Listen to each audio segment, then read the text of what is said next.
What did you make of this revelation, number one, about the screen, that it's not 10 inches, but it's like a field goal? Well, at first I was very disturbed because a factual inconsistency like that can make the difference between a guilty and a not guilty, or to establish reasonable doubt that could cause a hung jury. But then I recall that Josh told me that Trenton's bed was never directly under the window, the way Melinda Duckett told me. It was never configured that way.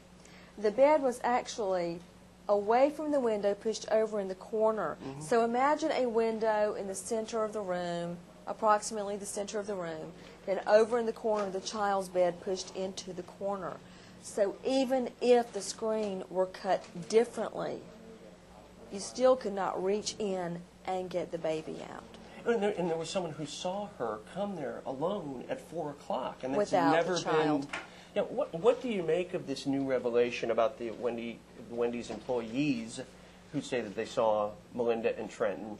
What do you think is the best case scenario for Trenton still being alive? Well, I think that we, you and I, and many others, are trying to apply logic and reason to someone who was acting illogically, specifically Melinda Duckett.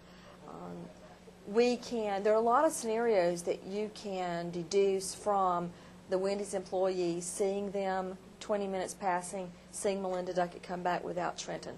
A handoff, some people could deduce a murder from that, any number of things. It would be more conducive to believing she had handed the baby off in just 20 minutes. The baby's alive. 20 minutes later, she comes through and gets chicken tenders. That is not conducive to the theory that she killed him in those 20 minutes. Add in the factor that no body has been recovered. And police have a pretty good idea as to her whereabouts, her general whereabouts that day. And they have searched those whereabouts based on eyewitness accounts, an ATM, pings off a local cell tower. They can determine her general whereabouts, and his body has not been found. Mm-hmm. So that lends to the theory that he could still be alive. What do you make of this coming in? You know, you have these parallel investigations. You have Leesburg doing their thing and saying, well, she's our main suspect, and you know that's pretty much all we have. We're going to put our leads back in the computer. Now you have Marion County coming out and saying, we think he's alive. How much of it is kind of hopeful rhetoric, and how much of it do you think is a real case scenario? What do you think is happening? Here's the bottom line. This is not the first, nor will it be the last time a case has been bogged down over jurisdictional infighting.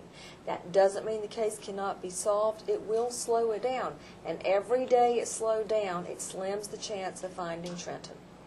Is there a specific question you wanted to ask Melinda when she hung up on you?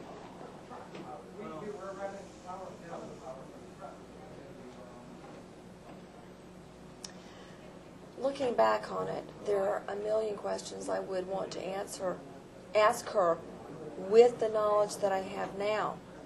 At the time I interviewed her, I did not go into the interview suspecting Melinda Duckett.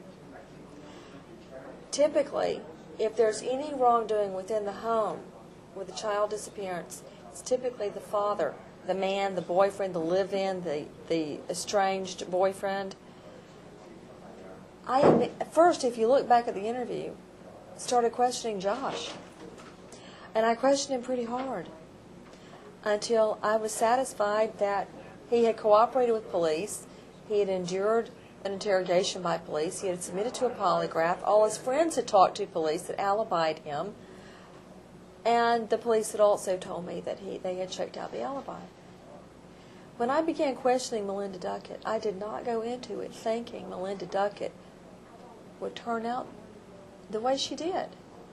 When she refused to answer questions, refused to give her whereabouts, a timeline, to even state yes or no she had taken a polygraph, and to lay blame in every different direction, I sensed immediately that something was very, very wrong.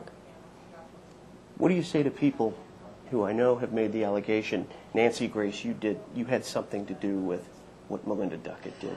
Those allegations are hateful, they are spiteful, and they're also ridiculous. If I could will someone to commit suicide.